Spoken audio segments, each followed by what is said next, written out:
ஏய் கதிரு, பாட்டி பார்த்துட்டீங்களா? பார்த்துட்டேண்ணே. என் ஆப்போசிட்டில் தான் நடந்து வந்துட்டு இருக்கான். சரி, ஆளை தூக்கிட்டு நம்ம எடுத்து கொண்டு போயிருங்க. சிவா இருக்கானா பக்கத்துல? சிவா இல்லைண்ணே, கங்கு தான் இருக்கான். நான் தான் சொல்லியிருக்கேன்ல, தொழிலுக்கு புதுசு கற்றுக்கணும்னு ஆசைப்பட்றான். சரிடா, முடிச்சுட்டு கால் பண்ணுங்க. ரைட்ண்ணா, நான் பார்த்துக்கிறேன். கங்கு அவன் பக்கத்தில் வந்துட்டான். ரெடியா? ரெடிண்ணே. பக்கத்தில் வந்த உடனே வண்டியில் ஏற்றிடுறேன். ஆமாம், தலையை பெரிய கெஸ்ட்டு வண்டியில் ஏற்றுறதுக்கு. இழுத்து உள்ளே போடவனே. இப்போ பாருண்ணே. டேய், இழுத்து போடுறவனே. போறேண்ணா. ஸ்ப்ரேங்க அடி அடி.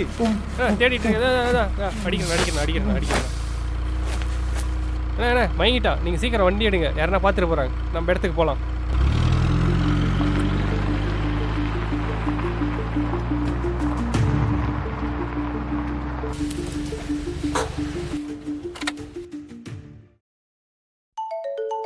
அண்ணா ஃபோன் அடிக்கிற மாதிரி இருக்கு. என்னன்னு பாருங்க.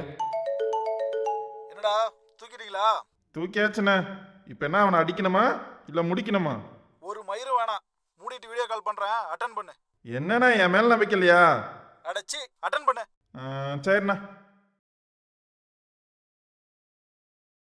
எங்க அண்ணன் கூப்பிட்றனாரு? கூப்பிடவே இல்லை. பேசாம நம்மளே கூப்பிட்டுருவோம்.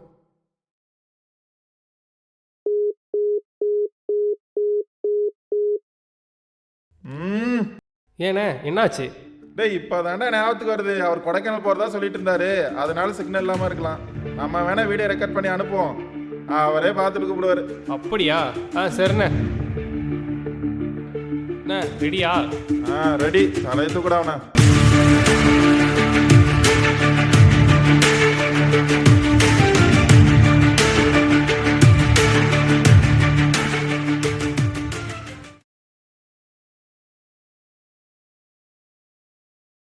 ரைட்டு, எடுத்தாச்சு.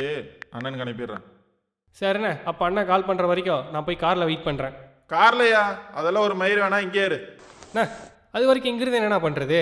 போர் அடிக்கும். நான் போய் காரில் ரெஸ்ட் எடுக்கிறேன். போரா? சரி வா, அது வரைக்கும் வச்சு விளையாடுவோம். சரிண்ணே.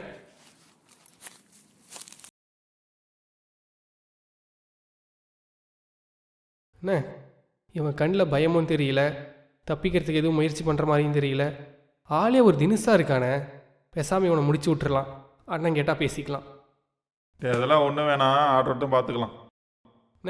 நீ வேணா நல்லா பாருண்ணே. பார்க்கவா?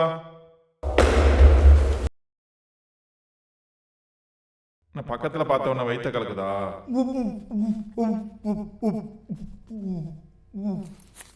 கதிர்ண்ணே, இவ ஏதோ சொல்ல வரான் போல. கட்டை எடுத்துடலாமா? கட்டையா?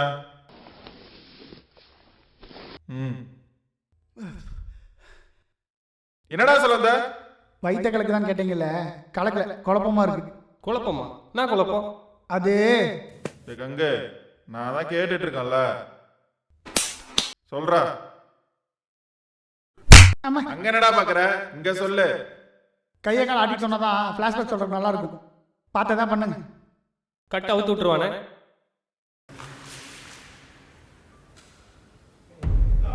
அம்மா, அப்போ 2008 இருக்குண்ணே. நான் ஸ்கூல் படிச்சுட்டு இருந்தேன். School annual day dance competition. First role ஆடிட்டு இருந்தேன். என்ன செகண்ட் ரோல் நிற்க வச்சாங்க. செகண்ட் தேர்ட் ஆச்சு, தேர்டு ஃபோர்த் ஆச்சு. தின்னு பார்த்தா கடைசி ரோல் நிற்க வச்சிட்டாங்க. நாளைக்கு காம்படிஷனு.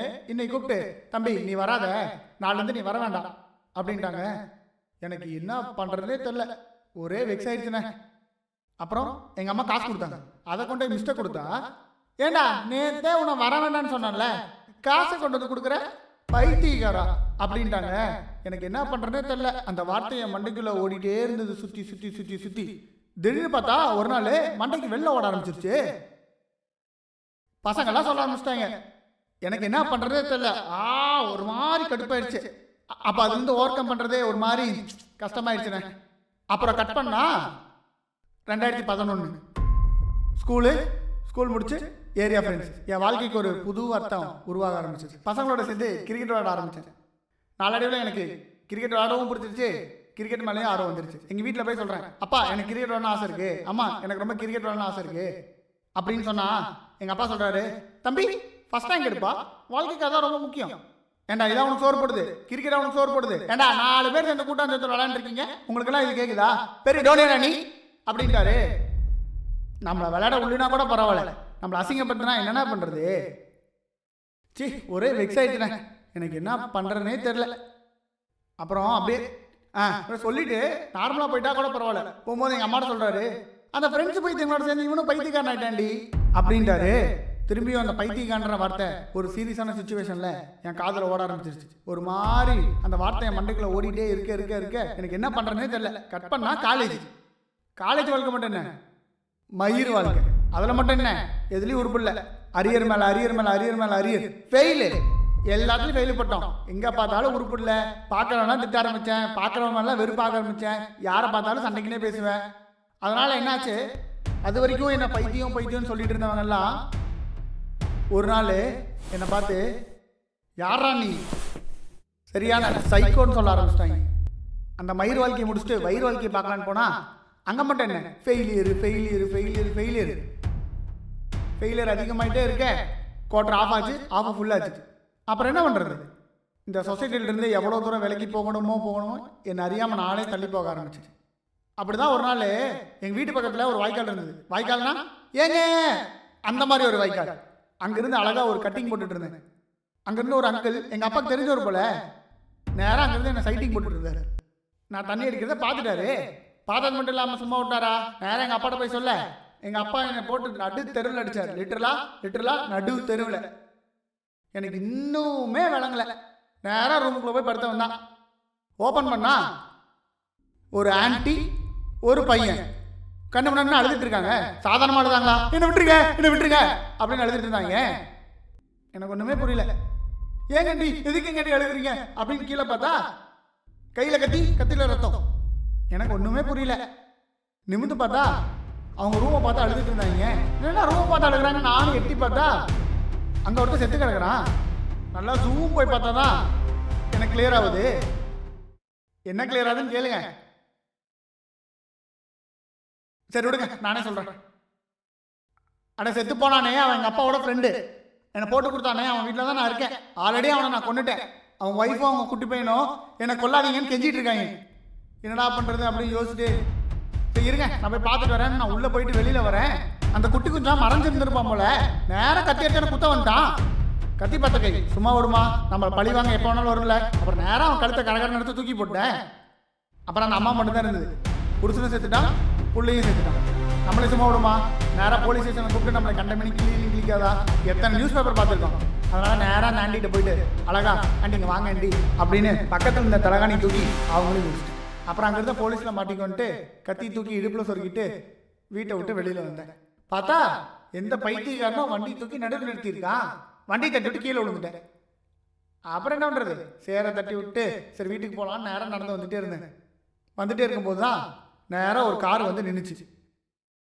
திடீர்னு பார்த்தா அங்கேருந்து 2 பேர் இறங்கி வந்து என் மூஞ்சி பொத்துனாங்க. பொத்துனது மட்டும் இல்லாமல் ஸ்ப்ரேவும் அடித்தாங்க. அவ்வளோதான், கண்ணு க்ளோஸ் ஆயிடுச்சு. ஓப்பன் பண்ணால் கண்ணு முன்னாடி நீங்கள் 2 பேர். அண்ணே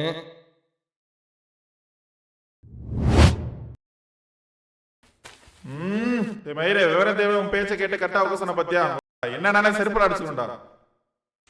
இவன் ஆல்ரெடி ரத்தம் பார்த்த கை வேற. அப்படியே விட்டா நம்மள முடிச்சிருவான். பேசாம நம்ம முந்திக்கணும். கண்டிப்பா நான் தப்பிச்சு போக மாட்டேன். அதெல்லாம் ஒரு மேல கட்டுறா. சரி எப்படி இருந்தாலும் நான் கொலை தான் பண்ண போறீங்க. கொலை பண்றதுக்கு முன்னாடி எனக்கு ஒரே ஒரு சந்தேகண்ணே, அதை மட்டும் தீர்த்து வச்சிருந்தேன். ஐயோ இவன் வேற என்ன டார்ச்சர் பண்றான். என்னடா சொல்லித்தரடா. நானும் கொலை பண்ணியிருக்கேன், நீங்களும் கொலை பண்ணியிருக்கீங்க. ஊர்லுக்கு எல்லாரும் சைக்கோன்னு சொல்றாங்க. அப்ப நான் சைக்கோனா நீங்களும் சைக்கோ தானே? டேய் நான் தொழில் கொலை பண்றேன், நீ தோன்றப்ப கொலை பண்றேன். உனக்கு எனக்கு வித்தியாசம் இருக்குடா. சைக்கோ. அப்ப நான் சைக்கோவா? சைக்கோவா? சைக்கோவா?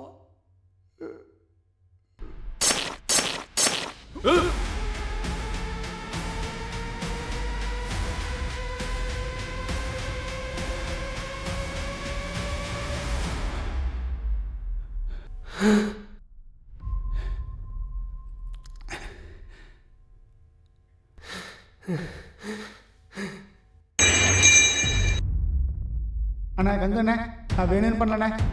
என்ன சைக்கோன்னு சொன்னாரா, நான் அவரை கொண்டுட்டேன். எனக்கு கோவம் வந்துருச்சா, அதனால் அவர் கொண்டுட்டேன். தம்பி நான் யாரையும் கொலையெல்லாம் பண்ணதில்லை தம்பி. உங்களை கடத்த சொன்னாங்க, நான் கடத்திட்டேன், அவ்வளோதான். என்னை விட்டுருப்பா. அப்போ நீ யாரையும் கொலை பண்ணதே இல்லை? இல்ல தம்பி இல்ல அப்ப நீ தம்பி கன்ஃபார்ம் சைக்கோவே இல்ல. இல்ல தம்பி இல்ல தம்பி அப்ப நீ கன்ஃபார்ம் சைக்கோவே இல்ல. இல்ல தம்பி அப்ப நான் தான் சைக்கோ. இந்த இடத்துல நான் தான் சைக்கோ. நீ சைக்கோ இல்ல. தம்பி நான் தானே சைக்கோ. சொல்ல தம்பி தம்பி அப்ப நீ சைக்கோ இல்ல. தம்பி, என்ன போகாத தம்பி. என்ன போகாத சத்தியமா கொன்றுவ நீ. என்ன கொன்றுவ நீ. என்ன கொன்றுவ. என்ன கொன்றுவ. தம்பி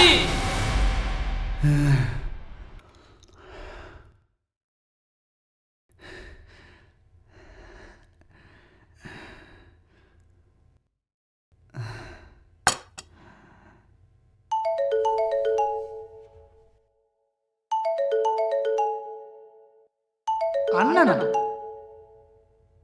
டேய் கதிர் மயிராண்டி, யாரை தூக்க சொன்னா யாரா தூக்கி வச்சிருக்கீங்க? நாம தூக்க வேண்டியது அவங்க அண்ணனை. நான் எத்தனை டைம் சொல்லியிருக்கேன், அவங்க 2 பேரும் ட்வின்ஸ்.